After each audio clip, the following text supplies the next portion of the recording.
कुछ important highlight खबरों की बात करें तो खबर निकल के आ रही है कि जिस तरीके से बांग्लादेश के कट्टरपंथियों द्वारा हिंदुओं पर अत्याचार हो रहा था, अभी तक इस पर बांग्लादेश की अंतरिम सरकार, सेना और पुलिस सभी शांत थे। यहां तक कि यूनाइटेड नेशन और अमेरिका जैसे देश भी आंखों में काली पट्टी बांधकर तमाशा देख रहे थे। लेकिन जब बांग्लादेश में रहने वाले हिंदुओं और अल्पसंख्यकों को लगा कि भारत भी अब इनका सपोर्ट कर रहा है और भारत की सेना भी इनकी सिचुएशन पर ध्यान दे रही है, तो हाल ही में बांग्लादेश के लगभग सभी हिंदुओं और अल्पसंख्यकों ने एकजुट होकर सड़क और गलियों में उतर गए और बड़ी संख्या में श्री राम और जय श्री कृष्ण का जयकारा लगाते हुए प्रोटेस्ट की शुरुआत की।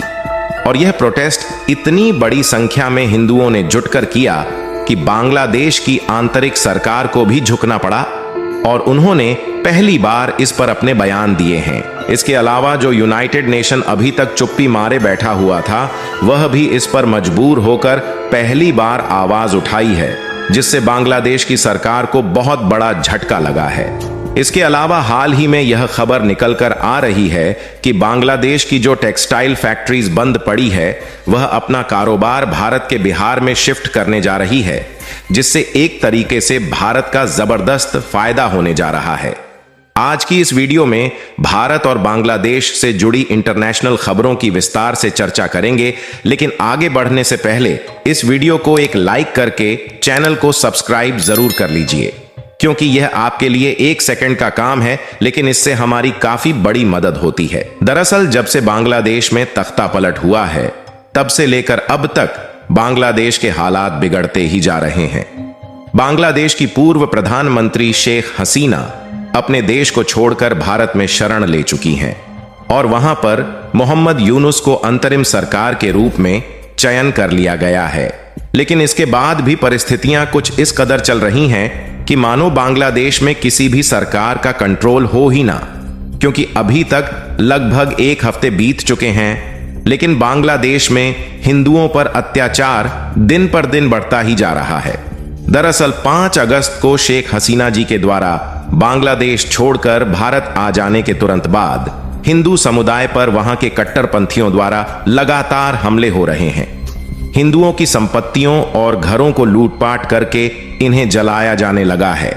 लेकिन हाल ही में हिंदू और अल्पसंख्यकों ने मिलकर बांग्लादेश की सरकार को इस तरीके से उनकी औकात दिखाई है कि वह भी अब झुकने पर मजबूर हो चुके हैं। और अभी बांग्लादेश की बीएनपी पार्टी की तरफ से जो भारत को धमकियां दी जा रही थीं, अब उनकी भी सांसें थमती हुई नजर आ रही है, क्योंकि हाल ही में खबर निकल कर आ रही है कि जब भारत की गृह मंत्री और बॉर्डर सिक्योरिटी फोर्स की तरफ से बांग्लादेशी हिंदुओं को सुरक्षा मिलने की बात उन तक पहुंची, तो बांग्लादेश में रहने वाले हिंदू भी फुल पावर में आ गए और हजारों लाखों की संख्या में बांग्लादेश की राजधानी ढाका में सभी लोग इकट्ठे हुए और उन्होंने एकजुट होकर बड़ी संख्या में सड़क और गलियों पर बहुत बड़ा प्रदर्शन किया,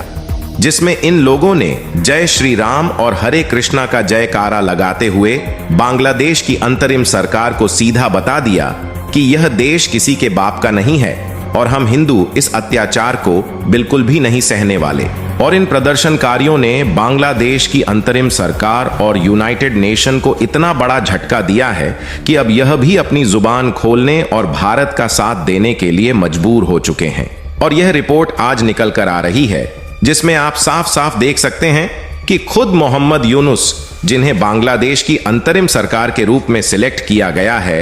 इन्होंने हिंदुओं पर आवाज उठाई है और इन्होंने खुद हिंदुओं और माइनॉरिटी पर हो रहे अत्याचार को लेकर चिंता व्यक्त की है। हालांकि अभी तक उनकी पार्टी की तरफ से ही भारत को चेतावनियां दी जा रही थीं, लेकिन अब खुद झुकने पर मजबूर हो चुके हैं।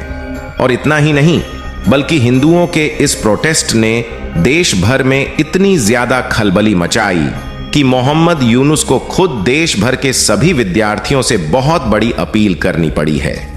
इन्होंने स्टूडेंट से कहा कि आप ही लोग इस देश में हो रहे अत्याचार को रोक सकते हैं, क्योंकि देखा जाए तो यह जो हालात बांग्लादेश में बिगड़े हैं, यह सब विद्यार्थियों के द्वारा ही शुरू किए गए थे। आपको बता दें कि रंगपुर शहर में बेगम रोकेया विश्वविद्यालय में मोहम्मद यूनुस ने छात्रों से कहा कि हिंदू और अल्पसंख्यक भी इस देश के लोग हैं। आप इस देश को बचाने में कैपेबल हैं और आप ही लोग इन परिवारों को बचा सकते हैं। इन्होंने विद्यार्थियों से यह भी कहा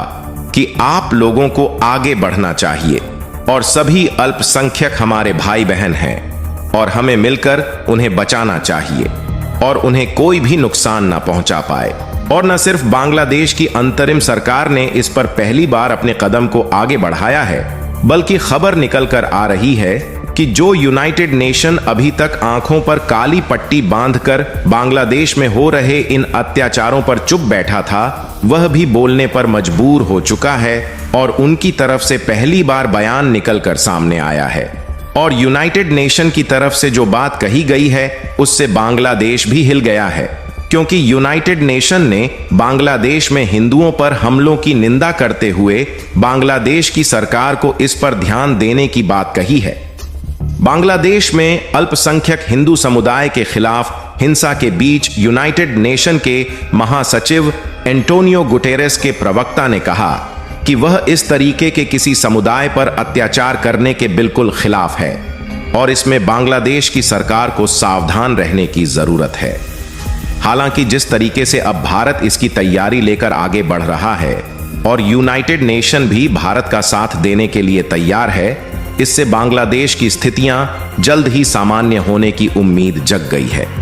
लेकिन यह कब तक होगा, इसके बारे में कुछ भी कहना काफी ज्यादा मुश्किल है, क्योंकि अभी भी बांग्लादेश में हिंदू अल्पसंख्यकों पर हमले हो रहे हैं और हजारों लोग बांग्लादेश से भारत में घुसपैठ करने का प्रयास कर रहे हैं। फिलहाल आपको बता दें कि इसके अलावा भी कुछ ऐसी खबरें सामने निकल कर आई हैं जिससे यह बात तय होती हुई नजर आ रही है कि चीन और पाकिस्तान जैसे देश अभी भी बांग्लादेश की सरकार में भारत के खिलाफ आग लगाने की कोशिश कर रहे हैं। इसके अलावा बांग्लादेश की तरफ से भारत के लिए एक और अच्छी खबर सामने निकल कर आ रही है। दरअसल बांग्लादेश में जिस तरीके से हालात बिगड़ चुका है, इससे वहां की कंपनियां और फैक्ट्रियां पूरी तरह से बंद हो गई हैं और यहां पर भारत ने हर बार की तरह इस बार भी आपदा में अवसर तलाश लिया है। और इस रिपोर्ट को देखें तो बिहार की नजर अब बांग्लादेश की टेक्सटाइल इंडस्ट्री पर टिकी हुई है, जो इस समय बंद पड़ी है और उनके साथ भारत की टीम द्वारा हाई लेवल की बातचीत चल रही है, जिससे अब कई कंपनियां अपनी फैक्ट्री को भारत में शिफ्ट कर सकती हैं और उससे भारत दूसरे देशों में ज्यादा कपड़े एक्सपोर्ट करके ज्यादा मुनाफा कमा पाएगा। आपको बता दें कि भारत के द्वारा अमेरिका, कनाडा, ऑस्ट्रेलिया और जापान जैसे बड़े बड़े देशों में सबसे ज्यादा कपड़े का एक्सपोर्ट किया जाता है, लेकिन अभी तक बांग्लादेशी मैन्युफैक्चरर भारत को तगड़ा कंपटीशन दे रहे थे। इसलिए बांग्लादेशी एक्सपोर्टर के कारण ग्लोबल मार्केट में भारत को पीछे हटना पड़ता था। लेकिन अब खुद बांग्लादेश के मैन्युफैक्चरर भारत में अपनी फैक्ट्री सेटअप करने जा रहे हैं। इससे भारत का जमकर फायदा होने जा रहा है।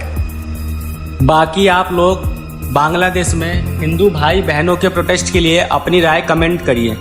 और अपने दोस्तों तक शेयर जरूर करें ताकि उनको भी ये जानकारी मिल सके। ऐसे ही नॉलेज भरी वीडियो देखने के लिए हमारे चैनल को सब्सक्राइब करके बेल आइकन जरूर दबाएं ताकि नेक्स्ट वीडियो आपको जरूर मिल सके।